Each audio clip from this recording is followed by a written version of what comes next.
नमस्कार दोस्तों, हमारे YouTube चैनल पर आपका स्वागत है जिसका नाम है टीचिंग मेथड्स।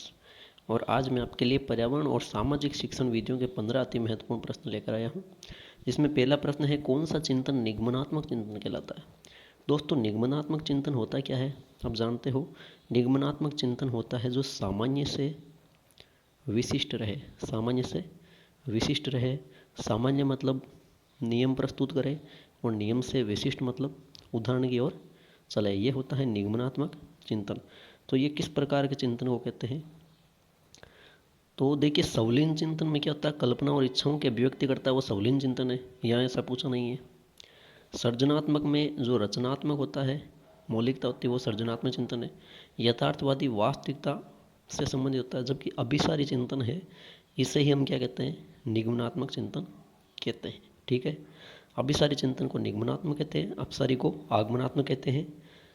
अभिसारी चिंतन बुद्धि से संबंधित है और इसमें समस्याएं अनेक लेकिन हल एक ही निकलता है। इस प्रकार जो निगमनात्मक चिंतन है उसे हम अपसारी चिंतन भी कह सकते हैं। ठीक है दोस्तों, इस प्रकार जो पहला प्रश्न है आपके, उसका विकल्प नंबर 4 बिल्कुल सही उत्तर है। आगे चलते हैं दोस्तों प्रश्न संख्या 2 पर। प्रश्न संख्या 2 है, परीक्षा पद्धति क्या है। परीक्षा पद्धति क्या है। तो देखिए, इसमें बालक क्या करता है, प्रश्न पूछता है ना। प्रश्न जब पूछता है, प्रश्न पूछना ये चीज़ होती है परीक्षा पद्धति में। ये क्या है, अत्यधिक शिक्षक केंद्रित, अत्यधिक छात्र केंद्रित, उक्त दोनों का मिश्रण या प्रयोगशाला आधारित। इसमें प्रयोगशाला नहीं होती, इसमें शिक्षक है वो बालकों को प्रेरित करते हैं कि आप ज़्यादा से ज़्यादा कल्पना परक या गहन जांच वाले प्रश्न पूछो, और छात्र सक्रिय व जिज्ञासु होकर पूछते हैं। इसका मतलब क्या, शिक्षक भी केंद्रित है, छात्र भी केंद्रित है, यानी कि उक्त दोनों का यहाँ पे मिश्रण हो जाएगा। इस प्रकार जो प्रश्न संख्या 2 है उसमें विकल्प नंबर 3 बिल्कुल सही उत्तर है। आगे चलते हैं प्रश्न संख्या 3 पर। प्रश्न संख्या 3 है कि किलपेट्रिक द्वारा प्रदत्त प्रायोजना का प्रकार नहीं है। देखिए, जो प्रायोजना उपागम है उसके जनक कौन है, किलपेट्रिक है। तो इन्होंने देखिए, कुल याद रखना, इन्होंने प्रायोजना के 4 प्रकार बताए। कितने बताए, 4 प्रकार। तो इनमें से एक कौन सा नहीं है। तो देखिए, अभ्यासात्मक परियोजना भी है जिसमें ज़्यादा से ज़्यादा अभ्यास करके उस परियोजना को सफल किया जाता है। रचनात्मक में बालक रचना करता है, सक्रिय रहता है। समस्यात्मक में समस्या का समाधान खोजता है। इसके अलावा एक और जो परियोजना है उसका नाम है आनंदात्मक प्रयोजन, जिसमें आनंद के साथ साथ मनोरंजन के साथ साथ बालक सीखता है, वो आनंदात्मक। ये 4 प्रकार याद रखना प्रयोजना के, किसके अनुसार, किलपेट्रिक के अनुसार। ठीक है, जबकि सामूहिक परियोजना किलपेट्रिक ने नहीं बताई। इस प्रकार जो आपके प्रश्न संख्या 3 है वहाँ विकल्प नंबर 1 सही उत्तर हो जाएगा। आगे चलते हैं प्रश्न संख्या 4 पे। प्रश्न संख्या 4 कहता है मित्रों कि पर्यावरण शिक्षा बालक को प्रेरित करती है। पर्यावरण जो शिक्षा है वो बालक को किसके लिए प्रेरित करती है, परीक्षा पास करने के लिए नहीं। केवल परीक्षा पास करना ये नहीं होता, और ना ही यहाँ पे अरोचक शिक्षा होगी, है ना। तो क्या है, रचनात्मक कार्य या पर्यावरण क्या था, 2 विकल्प बच गए। तो देखिए, पर्यावरण शिक्षा केवल बालक को प्रेरित करती है, तो यहाँ पर्यावरण ज्ञाता, है ना, उतना भी नहीं जाना है कि पर्यावरण का ज्ञाता बना दे।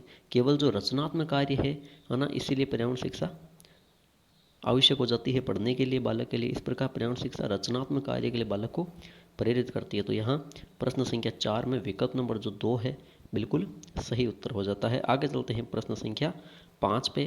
प्रश्न संख्या 5 कहता है मित्रों, जिस शिक्षण सूत्र से स्थानीय गुणों से संबंधित कर विश्व या राष्ट्र के ज्ञान दिया जाता है, तो वह चीज़ क्या है। तो देखिए, इसमें सबसे पहले क्या है, स्थानीय गुण है ना, उससे संबंधित कर दिया। फिर क्या हुआ, विश्व या राष्ट्र का ज्ञान आया, है ना। पहले स्थानीय ज्ञान आया, फिर विश्व या राष्ट्र का, यानी पहले क्या आया, पहले सूक्ष्म स्तर आया, फिर स्थूल आया, है ना। और देखिए, ये क्या चीज़ होती है, अनिश्चित अनिश्चित। कौन सा शिक्षण सूत्र काम कर रहा है, स्थूल से सूक्ष्म, संपूर्ण से खंड, या ज्ञात से ज्ञात। तो देखिए, पहले अनिश्चित नहीं, ये तो निश्चित है, वो स्थानीय गुण तो जानते हैं, जबकि विश्व राष्ट्र का नहीं जानते, फिर उससे संबंध करके समझाया जाता है ना। तो इसमें अनिश्चित निश्चित ये नहीं होगा। स्थूल से सूक्ष्म न होकर सूक्ष्म से स्थूल होता, संपूर्ण से खंड नहीं, खंड से संपूर्ण हो जाता। ये विकल्प हट गए, बचा कौन सा, ज्ञात से ज्ञात की ओर बिल्कुल सही। यानी स्थानीय गुण, उनको स्थानीय गुण तो सभी को अपने अपने स्थानीय गुण पता होते हैं, और उसी से फिर संबंध करके विश्व या राष्ट्र के गुण सिखाए जाते हैं। तो इस प्रकार आपके जो प्रश्न संख्या 5 है दोस्तों, वहाँ विकल्प नंबर 4 बिल्कुल सही हो जाता है। आगे चलते हैं प्रश्न संख्या 6 पर। प्रश्न संख्या 6 कह रहा है कि शोषण तंत्र पढ़ाने के लिए अध्यापक ने मानव शोषण तंत्र का मॉडल दिखाकर पढ़ाया। अध्यापक द्वारा प्रस्तुत विधि का नाम क्या है? अवलोकन, समस्या समाधान, प्रदर्शन या व्याख्यान। तो देखिए शोषण तंत्र पढ़ाने के लिए अध्यापक ने क्या किया कि अब देखिए शोषण तंत्र जो वास्तविक शोषण तंत्र कैसा होता है वो कैसे बता सकता है, नहीं बता सकता है। तो उसने क्या किया, आपको पता है मॉडल किस काम आता है ना? किसी भी चीज़ का जो वास्तविक होता है उसका वैसे प्रतिरूप दिखाने के लिए मॉडल काम आता है। जो मानव शोषण तंत्र का मॉडल यहाँ पे दिखाया और अध्यापक ने क्या किया, अध्यापक ने प्रस्तुत किया, है ना। तो ये क्या चीज़ है? अवलोकन। अवलोकन नहीं है, क्यों? क्योंकि अवलोकन में क्या होता है, अवलोकन में तो देखना होता है, निरीक्षण करना होता है, यहाँ पर देख नहीं रहे हैं ना। फिर क्या है, समस्या का समाधान भी नहीं हो रहा और ना ही शिक्षक व्याख्यान दे रहा है। शिक्षक ने मॉडल प्रस्तुत किया, शिक्षक ने किया ना, अध्यापक ने किया ना, इसका मतलब क्या है, अध्यापक यहाँ प्रदर्शन कर रहा है ना। तो प्रदर्शन विधि क्या होती है? प्रदर्शन विधि चलती है मूर्त से अमूर्त की ओर। मूर्त से अमूर्त की ओर, यानी पहले मूर्त, तो मूर्त रूप में मॉडल दिखा दिया, फिर वो अमूर्त चीज़ सीखेंगे, भाई हाँ शोषण तंत्र ऐसा होता है। ये मूर्त से अमूर्त हो गया। इसमें किसी संरचना, किसी कार्य प्रणाली, किसी दृश्य या तथ्य को आंखों के सामने स्पष्ट किया जाता है, यह होती है प्रदर्शन विधि। इस प्रकार जो प्रश्न संख्या आपके 6 है वहाँ पे विकल्प नंबर 3 बिल्कुल सही है। बहुत ही अच्छा प्रश्न था। आगे चलते हैं प्रश्न संख्या 7 पे। प्रश्न संख्या 7 कहता है दोस्तों कि पर्यावरण अध्ययन की कक्षा में बच्चों के व्यक्तिगत अनुभवों को महत्व देना शिक्षक को क्या लाभ पहुंचाता है? व्यक्तिगत अनुभवों को महत्व देना, है ना। तो विषय को बच्चों के अनुभव संसार से जोड़ने और विमर्श व सिखावा को बढ़ावा देने, उसकी ऊर्जा बचाने में, क्योंकि बच्चे बातचीत करना पसंद करते हैं, बच्चों के विशिष्ट अनुभवों को जानने में, क्योंकि भाषा व संप्रेषण कुशलता उनको सुधारने और परिमार्जित करने में। तो देखिए व्यक्तिगत अनुभवों से विशिष्ट अनुभव जाने, ये चीज़ गलत हो गई, है ना। उसकी ऊर्जा बचाने में, क्योंकि बच्चे बातचीत करना पसंद करते हैं, ये भी ऑप्शन हट जाएगा। बच्चे दो ऑप्शन है ना, एक तो पहला बच्चा और एक चौथा बच्चा। चौथा कहता है क्योंकि भाषा व संप्रेषण कुशलता उनकी सुधारने परिमार्जित। तो यहाँ तो कक्षा किसकी लग रही है ये नोट करो, है ना, पर्यावरण अध्ययन की कक्षा है, जबकि यहाँ भाषा व संप्रेषण ये किस में आएगा, ये जो भाषा की कक्षा होगा ना, भाषा की कक्षा उसमें आएगा। जैसे हिंदी संस्कृत की वो कक्षा लग रही है तो वहाँ पर तो ये सही होता, लेकिन यहाँ भाषा की नहीं लगकर पर्यावरण की लग रही है। तो पर्यावरण क्या है, बालक के आसपास का वातावरण है, आसपास का संसार है। तो विषय बच्चों को अनुभव संसार से जोड़ने में और विमर्श, विचार विमर्श, सिखावा, बढ़ावा देने में ये चीज़ सही हो जाती है यहाँ पे। इस प्रकार जो प्रश्न संख्या 7 है वहाँ विकल्प नंबर 1 बिल्कुल सही हो जाता है। आगे चलते हैं प्रश्न संख्या 8 पे।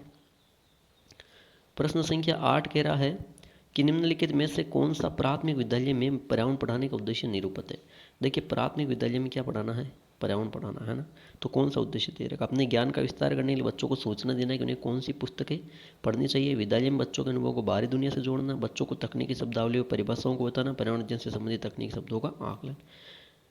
तो देखिए अपने ज्ञान का विस्तार करने के लिए बच्चों को ये बताना उन्हें कौन सी पुस्तकें पढ़नी चाहिए, नहीं ये चीज़ नहीं है, ये कोई उद्देश्य नहीं होता है। इसके अलावा बच्चों को तकनीकी शब्दावली, परिभाषा, केवल शब्दावली, केवल परिभाषा, है ना, तो ये इसमें पर्यावरण आप नहीं सीख पाएंगे बच्चे। पर्यावरण जैसे संबंधित तकनीकी शब्दों का आकलन, है ना, उन्होंने क्या सीखा, उन तकनीकी शब्दों का, उन परिभाषाओं का, सूत्रों का आकलन करना, ये चीज़ भी गलत है।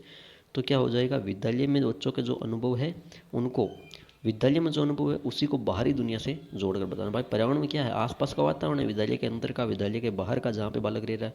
तो ये विकल्प यहाँ पे सही हो जाएगा। जो प्रश्न संख्या 8 है वहाँ विकल्प नंबर 2 बिल्कुल सही उत्तर हो जाता है। आगे चलते हैं प्रश्न संख्या 9 में।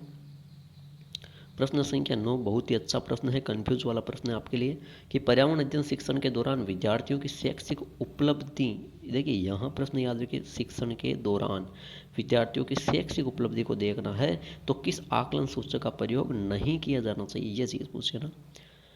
तो देखिए शिक्षण के दौरान यानी क्लास चल रही है तब इनमें से कौन सा यह आकलन सूचक नहीं होता है। देखिए क्लास चल रही है तो अवलोकन करना, अवलोकन करने से बिल्कुल उपलब्धि का पता चलेगा, सही है।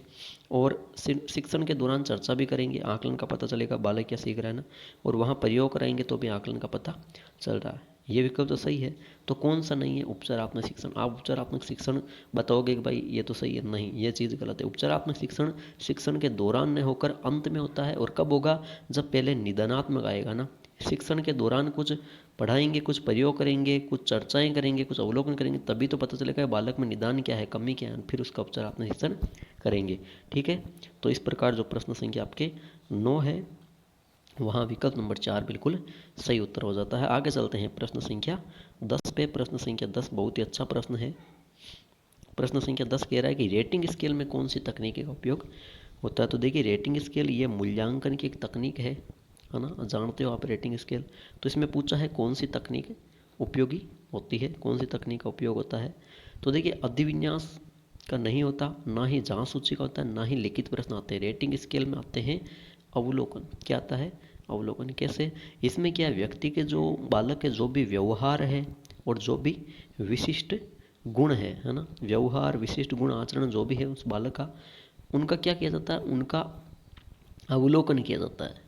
बालक के व्यवहार और विशिष्ट गुणों का अवलोकन किया जाता है। और वो भी कैसे कि उसके संपर्क में जो आने वाले लोग हैं, उसके संपर्क में जो भी लोग हैं, उन लोगों से पूछकर रेटिंग स्केल में ये चीज़ जारी की जाती है ना। रेटिंग स्केल से फिर ये उसका मूल्यांकन किया जाता है अवलोकन करके। इस प्रकार बहुत ही अच्छा प्रश्न है ये। प्रश्न संख्या 10 में विकल्प नंबर 2 बिल्कुल सही है। आगे चलते हैं प्रश्न संख्या 11 में। प्रश्न संख्या 11 है, विशिष्ट से सामान्य का सिद्धांत निम्न में से किसमें प्रयोग होता है? तो देखिए ऐसा भी प्रश्न आएगा आपके, ऐसा नहीं है कि पेपर का जो स्टैंडर्ड लेवल है केवल हार्ड रहे, ऐसे भी प्रश्न आ जाएंगे। विश्लेषण संश्लेषण स्वतः शोध विधि या आगमन विधि, कौन सी विधि है जो विशिष्ट सामान्य? तो आपको पता है वो आगमन विधि है, यानी जो विशिष्ट से सामान्य चले, जो उदाहरण से नियम की ओर चले। इसमें पहले उदाहरण बताए जाते हैं, फिर नियम बताए जाते हैं। यानी कि मान लीजिए संधि पढ़ानी है ना, तो पहले इसमें उदाहरण बताए जाते हैं कि भाई जैसे राम प्लस अवतार है ना, ये क्या बना, ये रामावतार बन गया। ठीक है, फिर बताया जाता है कि भाई ए प्लस ए है बराबर आ, ये दीर्घ संधि होती है। पहले उदाहरण फिर नियम, ये होता है इसमें विशिष्ट से सामान्य आगमन। स्वतः शोध बालक खुद करके सीखेगा, ये विधि यहाँ नहीं होगी। विश्लेषण विधि में क्या होते हैं, जैसे कोई चीज़ संपूर्ण होती है उसका विस्तार कर दिया जाता है, उसके खंड किए जाते, उसके टुकड़े कर दिए जाते हैं। और संश्लेषण इसका उल्टा होती है, ये भी नहीं होगी। संश्लेषण में किसी भी कोई चीज़ जो टुकड़े हुए हैं उनका संक्षेप किया जाता है ना, उसको समग्र या पूर्ण में किया जाता है। ठीक है, तो ये चीज़ है। इस प्रकार आपके जो प्रश्न संख्या 11 है उसमें विकल्प नंबर 4 बिल्कुल सही उत्तर हो जाता है। आगे चलते हैं प्रश्न संख्या 12 पे। प्रश्न संख्या 12 है कि निम्नलिखित में से कौन सा पर्यावरण अध्ययन पाठ्यक्रम में सुझावित प्रकरणों का उप प्रकरण है? देखिए ऐसा प्रश्न पिछली कक्षा में हमने देखा, लेकिन वो थोड़ा सा डिफरेंट था कि कौन सा जो इनमें से कौन सी थीम है वो मुख्य है और कौन सी मुख्य नहीं है, ये है। तो यह इस बार पूछा उप प्रकरण कौन सा है। तो देखिए पर्यावरण अध्ययन में कुल ये पाठ्यक्रम की मुख्य 6 थीम बताई। कितनी बताई है? 6 थीम है जो क्या है, मुख्य है। ठीक है, 6 थीम क्या है, मुख्य है बताई है। इनमें से देखिए 6 कौन कौन सी है। इनमें एक आती है परिवार व मित्र, दूसरी आती है भोजन, तीसरी आती है हम चीज़ें कैसे बनाते हैं, चौथी आती है आवास, पांचवी आती है जल, और छठवीं आती है यात्रा परिवहन। ठीक है, ये 6 थीमें हैं पर्यावरण अध्ययन की, याद रख लेना। परिवार व मित्र पहला, दूसरा भोजन, तीसरा हम चीज़ें कैसे बनाते हैं, चौथा आवास, पांचवा जल और छठवा यात्रा। अब यहाँ पर आ गया जैसे जानवर, तो ये जानवर क्या है, ये जानवर उप प्रकरण है। ठीक है, जानवर हुए ये किसके, ये परिवार और मित्र मुख्य थीम है। इसमें आते हैं जैसे देखिए रिश्ते व संबंध आ गए, जानवर आ गया, पादप आ गए है ना, काम व खेल आ गया। ये चीज़ें क्या है, ये इसकी उप थीम है। ठीक है, इस प्रकार जो प्रश्न संख्या 12 है बहुत ही अच्छा प्रश्न है, सीटेट में 2-3 बार आ चुका है ये प्रश्न है। तो इस प्रकार यहाँ पर विकल्प नंबर 12 प्रश्न संख्या है उसमें विकल्प नंबर 3 बिल्कुल सही उत्तर हो जाता है। आगे चलते हैं दोस्तों प्रश्न संख्या 13 कि किसी अवधारणा के बारे में अपनी समझ बनाने का सही तरीका क्या है? रटकर याद करना, रचनावादी सिद्धांत द्वारा सीखना, सैद्धांतिक पुस्तकों से ज्ञान प्राप्त करना, इनमें से कोई नहीं। बता दिया मैंने पहले के वीडियो में, उनसे संबंधित ये सारे प्रश्न आ रहे कि अवधारणा क्या है। अवधारणा होती है मानसिक संकल्पना, है ना, कोई मानसिक तथ्य होता है, मानसिक संकल्पना। इसमें हम समझ कैसे बनाएंगे, कैसे सीखेंगे? रटकर याद करना ये नेगेटिव चीज़ है, बिल्कुल इसको हटा दो आप। इनमें से कोई नहीं, ये होगा नहीं। सैद्धांतिक पुस्तकों से ज्ञान प्राप्त करना, देखिए सैद्धांतिक केवल सिद्धांत या सूत्र पुस्तकों से करेंगे तो हम अवधारणा को समझ नहीं पाएंगे ना, केवल हम याद ही कर पाएंगे। जबकि रचनावादी सिद्धांत है, यानी कि रचना करना, स्वयं सक्रिय रहकर सीखना, या जिसे कहते हैं करके सीखना, है ना। तो इस प्रकार जो रचनावादी सिद्धांत है इसमें यही आता है कि बालक खुद सक्रिय जिज्ञासु रहकर करके सीखेगा, तभी वह अवधारणा के बारे में समझ बनाएगा। ठीक है, इस प्रकार ये बहुत ही अच्छा प्रश्न है। प्रश्न संख्या 13 विकल्प नंबर 2 है, यहाँ सही उत्तर हो जाता है। आगे चलते हैं प्रश्न संख्या 14। और ऐसा प्रश्न तो देखिए हर सब्जेक्ट में आएगा आपके शिक्षण सामग्री से संबंधित। इनको तो आप जितना सोल्व करो उतना ही फायदा होगा आपके लिए। तो देखिए दृश्य श्रव्य शिक्षण सामग्री कौन सी है इनमें से? दृश्य श्रव्य क्या होती है? जिनको देख भी सके, जिनको सुन भी सके, ठीक है। ब्लैक बोर्ड जानते हो, श्यामपट केवल क्या है? दृश्य सामग्री है।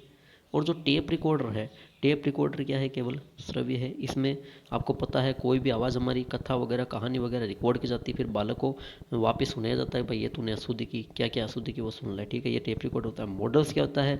बता दिया कि कोई भी वस्तु या कोई भी जो घटना अपने आसपास नहीं रहती और उसको पढ़ाना है तो क्या करते हैं, फिर उसका मॉडल या प्रतिरूप नमूना दिखाया जाता है। तो ये क्या चीज़ है? ये भी दृश्य ही है। तो ये तीन तो हट गए, बाकी बचा क्या? चलचित्र। चलचित्र बिल्कुल सही हो जाएगा। आप जानते हो चलचित्र क्या होता है? दूरदर्शन सिनेमा होता है। तो इसमें क्या होता है कि हम देख भी सकते हैं और सुन भी सकते हैं। इस प्रकार जो प्रश्न संख्या 14 है वहाँ विकल्प नंबर 4 बिल्कुल सही हो जाता है। आगे चलते हैं आज के अंतिम प्रश्न पे। प्रश्न संख्या 15 कह रहा है किसी छात्र का फेल होना दर्शाता है। देखिए प्रश्न को समझिए। आपको पता है अस्पष्टता की समस्या और अपव्यय की समस्या ये कोई चीज़ होती नहीं है। अब बच्ची कौन सी? दो। या तो बचा विकल्प नंबर 4 अवरोधन की समस्या, बचा 1 नंबर दोषपूर्ण शिक्षा की समस्या ना। प्रश्न को सही तरीके से पढ़ के फिर समझो तभी आप सोल्व कर पाओगे। तो देखिए किसी छात्र का फेल होना दर्शाता है। वाक्य में जो प्रश्न है उसी में उत्तर की किसी छात्र का, इसका मतलब क्या है? वो एक ही तो छात्र फेल हो रहा है ना।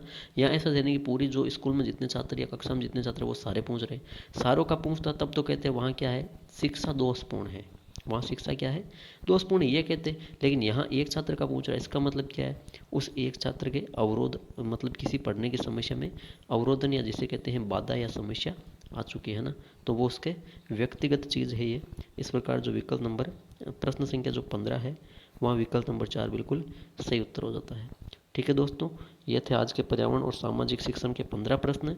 कमेंट बॉक्स में कमेंट जरूर करना है कि 15 में से आपके कितने सही हो जाते हैं, और 12 प्लस जिनके होंगे उसकी तैयारी बहुत ही अच्छी होगी। ठीक है दोस्तों, वीडियो अच्छा लगे तो लाइक ज़रूर करना, शेयर और सब्सक्राइब भी करना। धन्यवाद।